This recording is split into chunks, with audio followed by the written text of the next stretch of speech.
जितनी ऊंची है, इनसे मिलने वाली प्रेरणाएं उससे भी अधिक बुलंद है। अटल जी ने लिखा था, नीरवता से मुखरित मधुबन, परहित अर्पित अपना तन मन, जीवन को शत शत आहुति में जलना होगा, गलना होगा, कदम मिलाकर चलना होगा। ये राष्ट्र प्रेरणा स्थल हमें संदेश देता है कि हमारा काम, हर पग, हर प्रयास राष्ट्र निर्माण के लिए समर्पित हो। सबका प्रयास ही विकसित भारत के संकल्प को सिद्ध करेगा। मैं लखनऊ को, उत्तर प्रदेश को, पूरे देश को इस आधुनिक प्रेरणा स्थली की बधाई देता हूं। और जैसा अभी बताया गया और वीडियो में भी दिखाया गया कि जिस जमीन पर यह प्रेरणा स्थल बना है, उसकी 30 एकड़ से ज्यादा जमीन पर कई दशकों से कूड़े कचरे का पहाड़ जमा हुआ था। पिछले 3 वर्ष में इसे पूरी तरह खत्म किया गया है। इस प्रोजेक्ट से जुड़े सभी श्रमिकों, कारीगरों, योजनाकारों, योगी जी की और उनकी पूरी टीम को भी मैं बहुत बहुत बधाई देता हूं। साथियों, डॉक्टर श्यामा प्रसाद मुखर्जी ने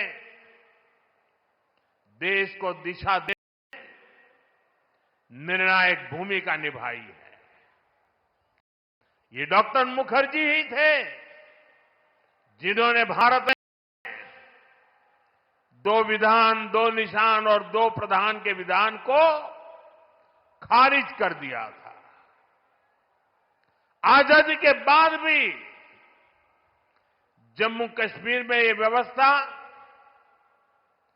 भारत की अखंडता के लिए बहुत बड़ी चुनौती थी। भाजपा को गर्व है कि हमारी सरकार को आर्टिकल 370 की दीवार गिराने का अवसर मिला। आज भारत का संविधान जम्मू कश्मीर में भी पूरी तरह लागू है।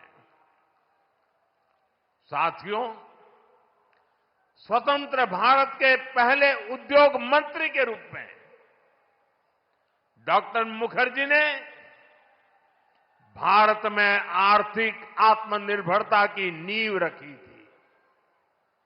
उन्होंने देश को पहली औद्योगिक नीति दी थी, यानी भारत में औद्योगिक की बुनियाद रखी थी। आज आत्मनिर्भरता के उसी मंत्र को हम नई बुलंदी दे रहे हैं। मेड इन इंडिया सामान आज दुनिया भर में पहुंच रहा है। यहां यूपी में ही देखिए,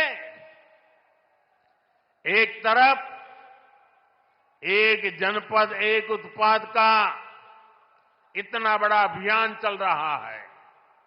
छोटे छोटे उद्योगों, छोटी छोटी इकाइयों का सामर्थ्य बढ़ रहा है। दूसरी तरफ यूपी में बहुत बड़ा डिफेंस कॉरिडोर बन रहा है। ऑपरेशन सिंदूर में दुनिया ने जिस ब्रह्मोस मिसाइल का जलवा देखा, वो अब लखनऊ में बन रही है। वो दिन दूर नहीं जब यूपी का डिफेंस कॉरिडोर दुनिया भर में डिफेंस मैन्युफैक्चरिंग के लिए जाना जाएगा। साथियों, दशकों पहले पंडित दीनदयाल उपाध्याय जी ने अंत्योदय का एक सपना देखा था। वे मानते थे कि भारत की प्रगति का पैमाना अंतिम पंक्ति में खड़े अंतिम व्यक्ति के चेहरे की मुस्कान से मापा जाएगा। दीनदयाल जी ने एकात्म मानववाद का दर्शन भी दिया, जहां शरीर, मन, बुद्धि और आत्मा सबका विकास हो। दीनदयाल जी के सपने को मोदी ने अपना संकल्प बनाया है। हमने अंत्योदय को सैचुरेशन यानी संतुष्टि का नया विस्तार दिया है। सैचुरेशन यानी हर जरूरतमंद, हर लाभार्थी को सरकार की कल्याणकारी योजनाओं के दायरे में लाने का प्रयास। जब सैचुरेशन की भावना होती है तो भेदभाव नहीं होता, और यही तो सुशासन है, यही सच्चा सामाजिक न्याय है, यही सच्चा सेकुलरिज्म है।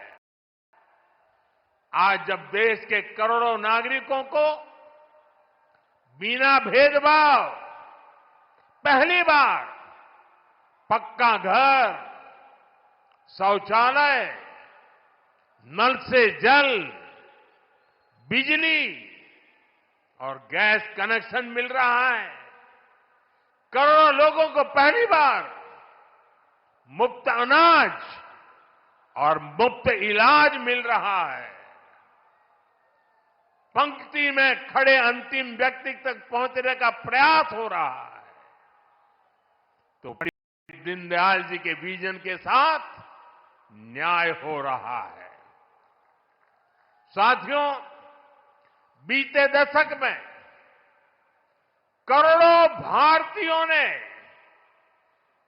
गरीबी को परास्त किया है, गरीबी को हराया है।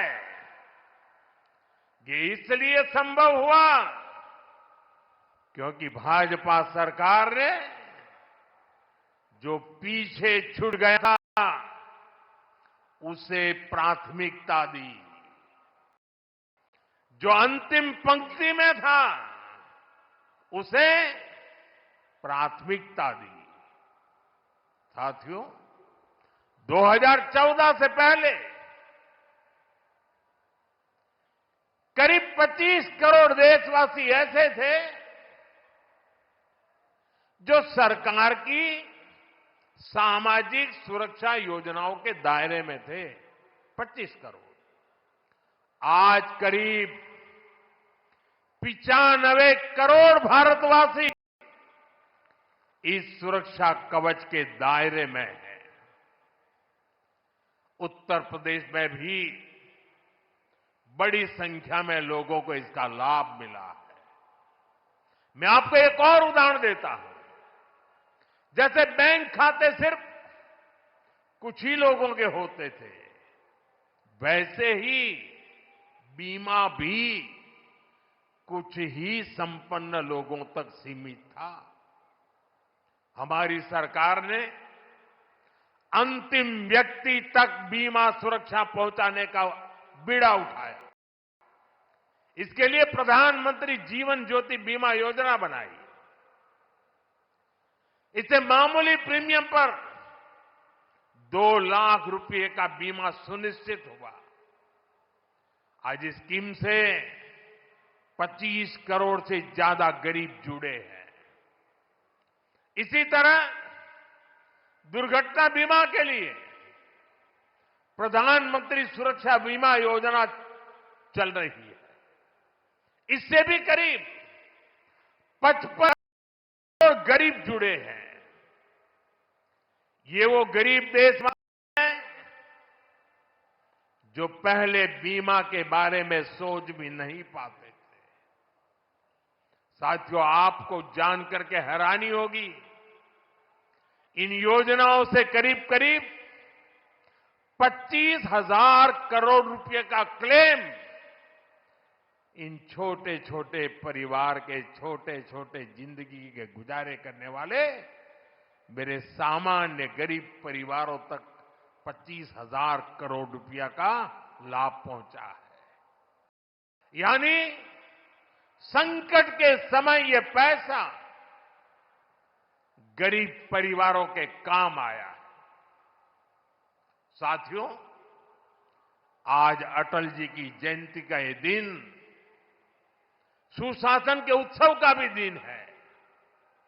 लंबे समय तक देश में गरीबी हटाओ जैसे नारों को ही गवर्नेंस मान लिया गया था, लेकिन अटल जी ने सही मायने में सुशासन को जमीन पर उतारा।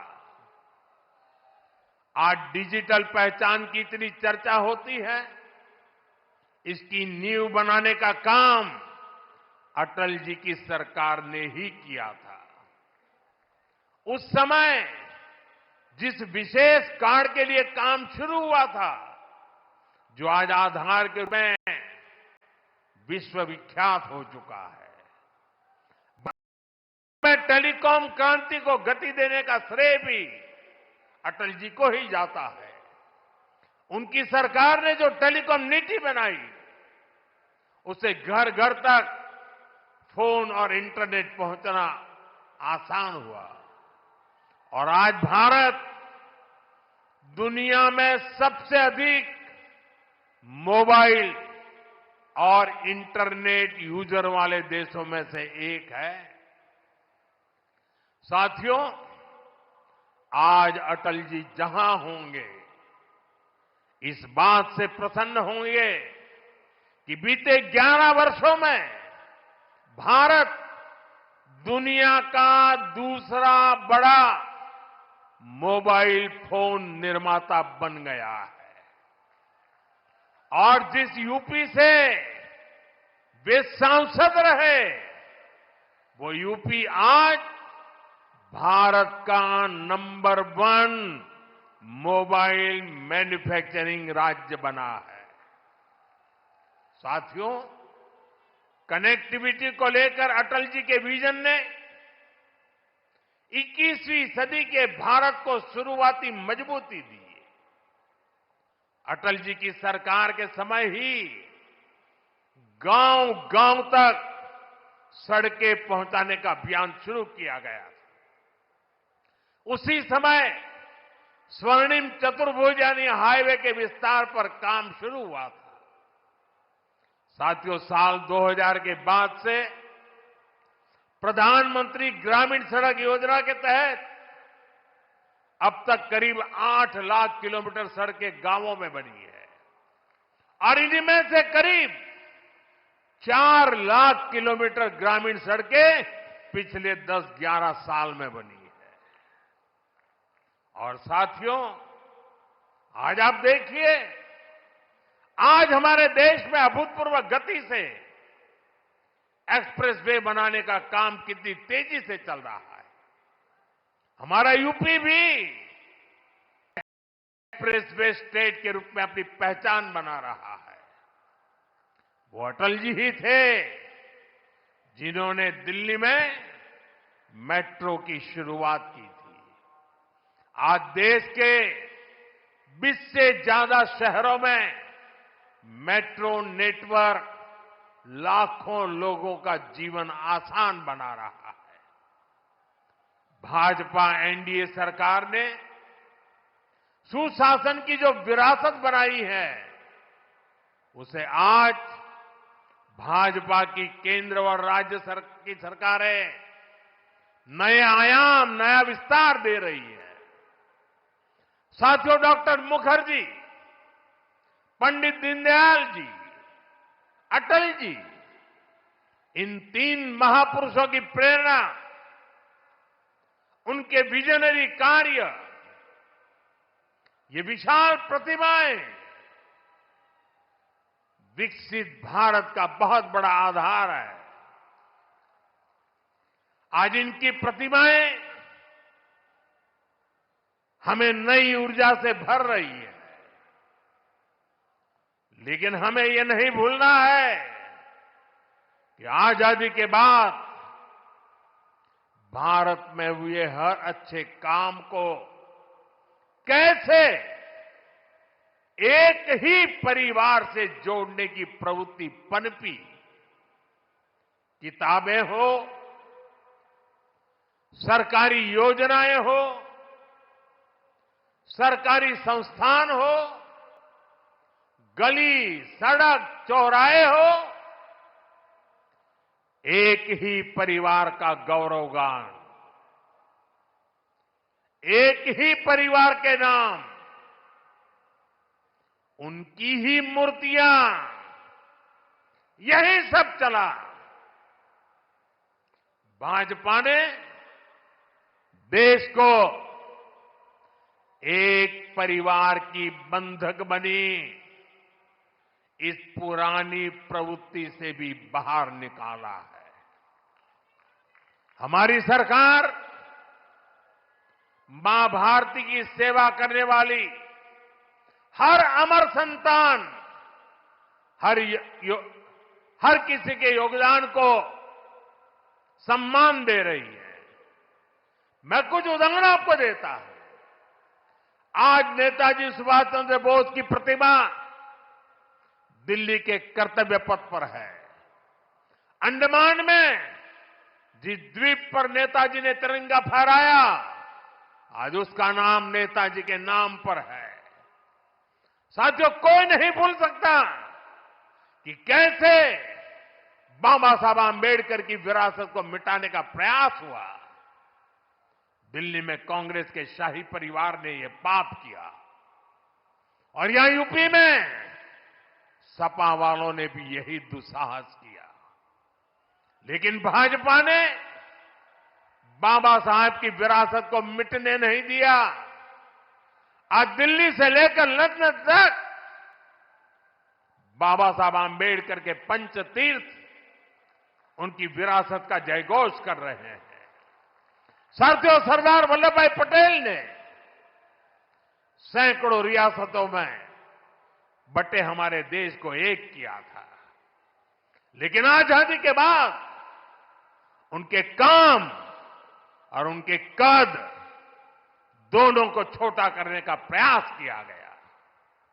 ये भाजपा है जिसने सरदार साहब को वो मान सम्मान दिया जिसके वो हकदार थे।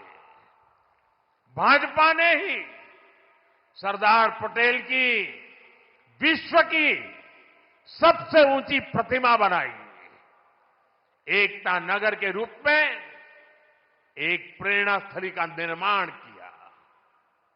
अब हर साल वहां 31 अक्टूबर को देश राष्ट्रीय एकता दिवस का मुख्य आयोजन करता है।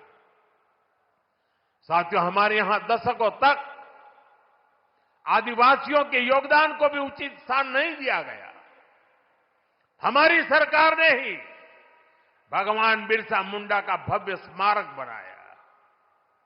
अभी कुछ सप्ताह पहले ही छत्तीसगढ़ में शहीद वीर नारायण सिंह आदिवासी म्यूजियम का लोकार्पण हुआ है।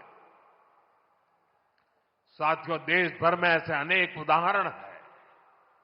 यही उत्तर प्रदेश में ही देखें तो महाराजा सुहेलदेव का स्मारक तब बना जब भाजपा सरकार बनी। यहां निषाद राज और प्रभु श्री राम की मिलन स्थली को अब जाकर के मान सम्मान मिला। राजा महेंद्र प्रताप सिंह से लेकर चौरी चौरा के शहीदों तक मां भारती के सपूतों के योगदान को भाजपा सरकार ने ही पूरी श्रद्धा और विनम्रता से याद किया। साथियों, परिवारवाद की राजनीति की एक विशिष्ट पहचान होती है। यह असुरक्षा से भरी हुई होती है। इसलिए परिवारवादियों के लिए दूसरों की लकीर छोटी करना मजबूरी हो जाता है, ताकि उनके परिवार का कद बड़ा दिखे और उनके